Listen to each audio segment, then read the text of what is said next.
There is a question, is the attitude of Islam to history.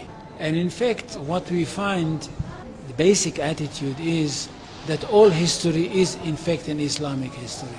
That means that all the major figures of history basically are Muslims. From Adam down to our own time.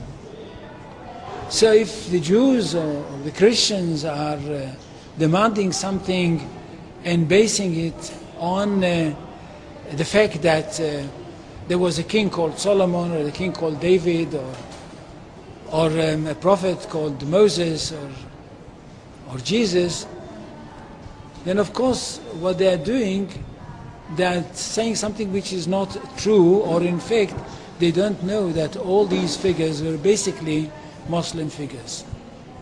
They were, in fact, since the creation of the world there is only one religion, and this is the religion of Islam. So if anybody says, look, there is a place which is connected with Solomon, and that's the place where the Temple of Solomon stood, a true Muslim would tell you, yes, absolutely right, but don't forget that Solomon was a Muslim. And David was a Muslim, and Abraham was a Muslim, and Isaac was a Muslim, and Jesus was a Muslim. And this is what I mean by the Islamization of history.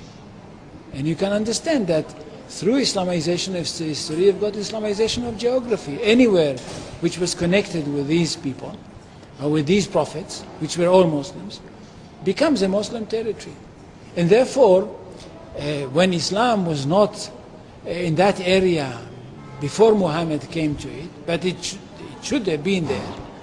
In that area, I mean in the Middle East or other parts outside the Middle East, which are now Muslim parts. Any place like this had to be freed, not to be conquered, had to be liberated. So Islam appeared in history in the time of Muhammad, or reappeared in history from their point of view, reappeared in history as a liberator. And therefore there is no Islamic occupation. If somebody occupied anything, it would be always somebody else, not the Muslims. So there is no Islamic occupation, there is only Islamic liberation. So there is no Islamic occupation, there is only Islamic liberation.